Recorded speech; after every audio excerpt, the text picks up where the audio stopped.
It is Wednesday, September 21st, 2011, and you are tuned in to the tip of the spear when it comes to alternative media and resistance to tyranny, defense of liberty. I am Alex Jones, the host of InfoWars Nightly News.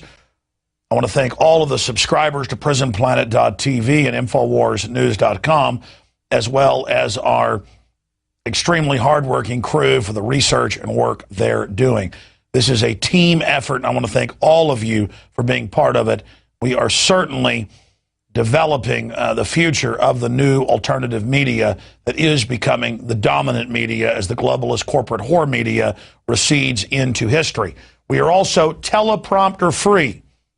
We are big on research and very short on canned, package, fake, slick garbage. If you're looking for an info babe who looks like she can suck a golf ball through a garden hose, reading off a teleprompter telling you how great vaccines are or how great the Federal Reserve is, you found the wrong station. Or if you want some pompous globalist reading off a teleprompter telling you how great Obama is, you've got the wrong channel. I'm sorry. This is real news, real analysis, and real commentary, all fused together. It's InfoWars Nightly News. Now, coming up, we've got Dr. Andrew Wakefield in studio to talk about the giant Gardasil hoax and the fact that our population, not just here but worldwide, is becoming more and more brain damaged from the vaccines. Incredible breaking news with Dr. Andrew Wakefield coming up.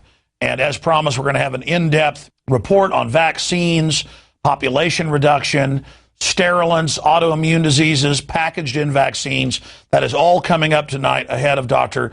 Andrew Wakefield joining us. There couldn't be a more important issue than we're going to cover tonight. We've been preparing in the last week for the information we're going to be presenting tonight and tomorrow night when Dr. Sherry Tenpenny joins us, because all over the United States and the world, places like South Korea, Mexico, India, you name it, Gardasil, Merck, is trying to go in and twist arms and buy off the politicians to force young girls to take this vaccine linked to all sorts of neurological disorders. But don't believe me. I'm going to be going to the CDC's own documents coming up, so stay with us. But first, I want to get into some economic news. The stock market went into free fall and lost more than 280 points today on word in the announcement of Ben Bernanke that he's going ahead with QE3, a third round of monetary easing, like the Germans did in Weimar Republic, a wheelbarrow of Deutschmarks to buy a loaf of bread, or what we've seen in Zimbabwe and Africa. And they have now come out and announced they're going ahead with QE3. The stock market plunged on that news. And now the IMF is saying that unless we see big changes coming up, we're going to see a huge problem. So the IMF basically called for QE3, and their little American frontman minion, their little poodle, Bernanke, jumped at that. Of course, 2 days ago, Infowars.com called it Operation Twist, Fed ready for QE3. As usual, we called it more than 48 hours before the Fed did. The markets, of course, were all anticipating what would he say. We actually went to what the IMF and World Bank had ordered him to do a week ago and told you what was going to happen before it was announced. Now, remember, just 2 months ago, in fact, we had to do this tomorrow night, point out that Bernanke promised there would be no QE3. And at that point, I said, there will be QE3. If they say zig, we zag. If they say up, we say down. If they say left, we say right. Because even when the truth will serve them, they lie. They are of their father. And of course, that would be Lord Rothschild. Shifting gears into Big Brother news, of course, now coffee cups all over the country are emblazoned with see something, say something, Homeland Security funded paranoia. And the NFL has announced they're going to be groping all 16 plus million fans as they go into the stadium. But I'm not talking about that. No, we're getting into OnStar, profits from spying. Now, I was given this information 12 years ago by a OnStar General Motors engineer. And they told me, they said, Alex, the federal government is dialing in and listening to the cell phone system that basically OnStar is based on. And then years later, it did come out that without warrants, they are tracking everyone. And we just showed you directly from OnStar, the fact sheet, the terms and conditions sheet they're sending out to members, and they're telling them, we're going to give your location and your speed and everything you do to the feds, to local police. We're going to give it to insurance companies. There's no Fourth Amendment. There's no nothing because you've contracted with us. What do you think General Motors, now owned by the federal government, was going to do with a bug in tens of millions of automobiles? But it gets worse. They tell you in the terms and conditions. You can go read these online at General Motors' website, and it's in other cars as well. They tell you in there that even if you opt out, we're still going to listen to you. You've got to have them remove it. Now, I remember 10 years ago buying a Tahoe and telling them that I wanted it removed and them laughing at me, saying they would never do that. Well, that's more BS. It's time to stop being so naive. It's time to wake up. It's time to get angry. It's time to realize what's happening. It was in USA Today 6 years ago that when you order a pizza from any of the big chains, they run you through a criminal database and get paid up to 25% of fines and fees when you get arrested for a warrant. Okay? Every major globalist corporation is involved in this illegal spying. And it has nothing to do with protecting us from criminals. The criminals are running the system. Here's the Register newspaper. GM OnStar cars will upload all data unless owners opt out. It's coming. Your car will rat on you to insurers. Hey, good job, Register, but get it straight. It says you've got to actually take the system out. Opting out does not work. Okay, read the fine print. Get that straight. Here is another one. OnStar's new Orwellian terms and conditions. What do you think Facebook says? It's a government front. So's Google. They call their users dumb effers. New OnStar privacy policy expands on data sharing. Oh, nice little word. Data sharing for spying on everybody. Totally disgusting. OnStar begins spying on customers' GPS location for profit. And, of course, here are the terms and conditions. You're out there watching. Don't live in denial. Go read the terms and conditions, okay?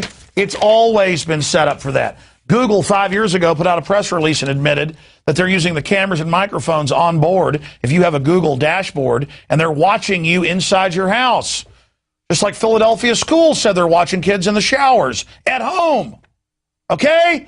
We're not in Kansas anymore. We're in the New World Order. Get angry. Get upset. Okay, I'm sorry. I shouldn't get upset. The government loves us. And then here's some whitewash article. Report, OnStar allegedly spying on customers can sell customers' GPS location to third parties. It's in the stinking privacy statement. Tired of it, man. I'm tired of the denial. Wait a minute, you're getting upset. We're not supposed to get upset. We're supposed to just go over to the edge of the New World Order. Okay, before I get into the whole Gardasil situation and the history of vaccines and why cancer doubles and triples, and 50 years ago, no kids ever had cancer, and it was incredibly rare. Now it's everywhere. Before I get into all that, I want to get into this report here. This report right here, a nice boil down from the American Dream blog with links to the World Health Organization and other mainline systems. Billions spent on a cure for cancer, yet cancer rates continue to explode. Continue to explode. And you go through these numbers. Oh, in the U.S., we did have 640,000 back in the 1980s a year of breast cancer. Now we have 1.6 million. That's almost a tripling. And it goes through the fact that there's been a doubling in worldwide cancers in the last decade, just like diabetes, and the most common type of diabetes. This is from the World Health Organization. We got 12.7 million cases in 2008, and the UN is estimating that that's going to double. And again, we have that report up at Infowars.com. It's going to double again. Billions spent on a cure for cancer, and yet cancer rates continue to explode. This is a detailed report. You need to go read it at Infowars.com if you want to get the full details. Now I want to look at the biggest rollout of propaganda and authoritarian action we've seen in a long time from Big Pharma dealing with Gardasil. And I will not apologize for getting angry about this. We're being lied to. We're being propagandized. We're being sold a hoax, a lie. And I'm going to get to that information in a moment. But first, I want to roll some video for viewers of even mainstream government documents, mainstream news, video clips, you name it, of the history of secret testing on the American people, on the European population, and on Brits and others. Our own government, going back into the 1920s and 30s under a program called eugenics, has been testing chemicals and biologicals on the population. 30-plus states by 1933 were forcibly sterilizing people who were making bad grades in school. Hitler adopted this system, and their Nuremberg defense was that they got it from the United States. You know about Tuskegee and injecting black men with syphilis. You know about Porton Down, testing chemical and biological weapons on their own troops and killing them in England. The same thing has been done in the United States. 4,000 plus, this is all public, foster children in the U.S. were radiated to death in the 1940s and 50s. They took foster children and radiated them to death. They put children in literal bakers and killed them on the spot with high-powered radiation, but those were the lucky ones. Others went through more. They were given lower amounts to watch their teeth fall out, their intestines liquefy, their blood running out of their eyes. Go read the congressional testimony of this. Why did the government do this? Because we're seen as lab rats, we're seen as animals, and they're creating cadres of people, medical doctors that work for the Pentagon and others who will do this. Of course, they had tens of thousands of troops in hundreds of tests where they would drop hydrogen and atomic bombs within just a few miles of the troops, and then have them march along with farm animals they led along and drove into the cloud on trucks into the explosions. They had pilots fly through it. And my dad, many years ago, was talking to an old Army scientist when he was a child, and he said, "Why didn't they use monkeys?" And the fellow said to my dad, "Son, troops are a lot cheaper than damn monkeys." And that's it right there. These are cold-blooded people that don't care about you and your family. Now, the ringworm children, this isn't just America. The U.S. government paid the equivalent of $3 billion in adjusted money from the 1950s into the 1960s to the Israelis. This is on record, to radiate 110,000 children. They told them you're going to a dental appointment, or they told them you're going to get treated for fungal infections, and they would radiate them. More than 20,000 were killed on the spot. Others were given different dosages of the radiation. And then, of course, there's Project Shad, many other programs where they've sprayed chemicals, biologicals on U.S. and British troops. There are thousands and thousands of these tests. The New York subway in 1968 had an unnamed biological agent released. They even had Army doctors waiting in the hospitals to see how the effects were working.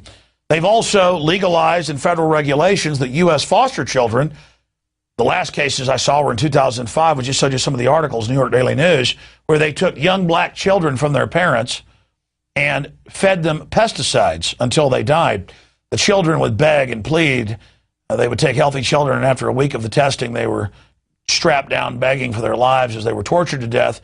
And finally, some CPS workers went public and said, look, we're actually killing these kids. They were reprimanded and fired. The only reason we know about the murder of the small black children, and I just showed you the news articles, is because the CPS workers went public that they were delivering them to their deaths in Big Pharma. The truth is, Big Pharma in the United States and England and Germany funded Adolf Hitler. And after Hitler was defeated, they said, we've got to be stealth about this. We're going to